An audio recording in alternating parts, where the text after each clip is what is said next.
ತಂದೆ ಮಗ ಒಂದೇ ಪ್ಲೇಸಲ್ಲಿ ಮಿಸ್ ಆಗೋದು ತುಂಬಾ ವಿಚಿತ್ರವಾಗಿದೆ ಅಲ್ವಾ ಚಂದ್ರಿಕಾ? ಇಲ್ಲ ಪೌಡ್ರು, ಇದ್ರಲ್ಲಿ ಏನೋ ಮರ್ಮ ಇದೆ. ಇದರಲ್ಲಿ ಮರ್ಮ ಏನಿದೆ? ಪೊಲೀಸರು ಕ್ಲಿಯರ್ ಆಗಿ ಹೇಳ್ತಿದ್ದಾರೆ. ಇದಕ್ ಮುಂಚೆ ಜೈ ಅದೇ ಪೊಲೀಸರಿಗೆ ಶಾಕ್ ಕೊಟ್ಟಿದ್ದ, ಮರ್ತೋಗ್ಬಿಟ್ರಾ? Anyway sir, hats off to you. ನೀವು ಮಾಡಿದ ಈ ಯುದ್ಧಕ್ಕೆ ಮನಸ್ಫೂರ್ತಿಯಾಗಿ ಸೆಲ್ಯೂಟ್ ಮಾಡ್ತೀನಿ. Come on sir.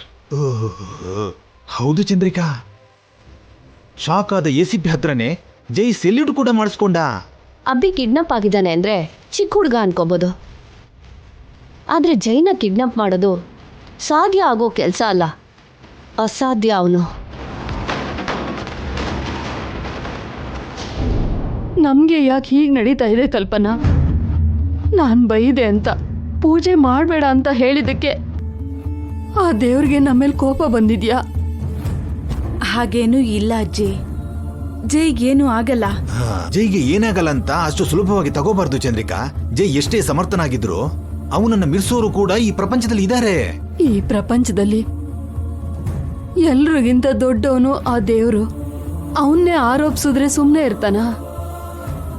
ಆ ದೇವರಿಗೆ ಸಮಾನವಾಗಿ ಜೈ ಎಷ್ಟೋ ಒಳ್ಳೆ ಕೆಲಸಗಳು ಸಹಾಯ ಮಾಡಿದಾನೆ. ಅಂತವನ್ಗೆ ಯಾರು ಶತ್ರುಗಳಿರೋದಿಲ್ಲ ಅಜ್ಜಿ. ನಿತ್ಯ ಇದ್ದಾಳಲ್ವಾ, ಅವಳೇ ಅತಿ ದೊಡ್ಡ ಶತ್ರು. ಸುಮ್ಮನಿರು ಚಂದ್ರಿಕಾ. ಜೈಗೆ ಚಿಕ್ಕ ಸಮಸ್ಯೆ ಆದ್ರೇನೆ ನಿತ್ಯ ಸಹಿಸ್ಕೊಳ್ಳಲ್ಲ, ಅಂತದ್ರಲ್ಲಿ ಅವಳೇ ಜೈನ ಯಾಕೆ ಕಿಡ್ನಾಪ್ ಮಾಡ್ತಾಳೆ? ಜೊತೆಗೆ ಜೈನ ಅವಳೇ ಮದುವೆ ಮಾಡ್ಕೋಬೇಕು ಅಂತ ಕನಸು ಕಾಣ್ತಿದ್ದಾಳೆ ಅಲ್ವಾ? ಇಂಥ ಟೈಮಲ್ಲಿ ಈ ಕೆಲಸ ಮಾಡ್ತಾಳಾ? ಅವಳು ಯಾರನ್ನೂ ಅಷ್ಟು ಸುಲಭವಾಗಿ ನಂಬಲ್ಲ ಪೌಡ್ರು. ಶಾಪನ ನಂಬದ ಹಾಗೆ ನಂಬಿ ಗಂಗಾನ ತಾನೇ ಸಾಯಿಸಿ ಶಾಪ ಸಾಯಿಸ್ತು ಅಂತ ಹೇಳಿಲ್ವಾ ಅವಳು? ಶಾಪ ದೂರ ಆಯ್ತು ಅನ್ಕೊಂಡೆ. ಈ ಮನೆ ಸೊಸೇಂದ್ರಿಗೆ ಹೋಗಿ ಮಗನ್ಗೆ ಹಿಡ್ಕೊಂಡಿರೋ ಹಾಗಿದೆ. ಅದಕ್ಕೆ ಅಭಿ ಮತ್ತೆ ಜೈ ಕಾಣಿಸ್ತಾ ಇಲ್ಲ ಅನ್ಸುತ್ತೆ ಕಲ್ಪನಾ.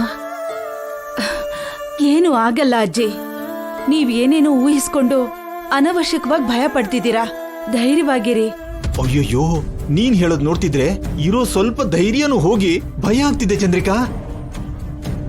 ಅಯ್ಯಯ್ಯೋ, ನಿತ್ಯ ಯಾವ ಮಟ್ಟಕ್ಕಾದ್ರೂ ಇಳಿಯೋ ವ್ಯಕ್ತಿನೇ. ಇವಾಗ ನಿತ್ಯ ಎಲ್ಲಿದ್ದಾಳೆ, ಏನ್ ಮಾಡ್ತಿದ್ದಾಳೆ?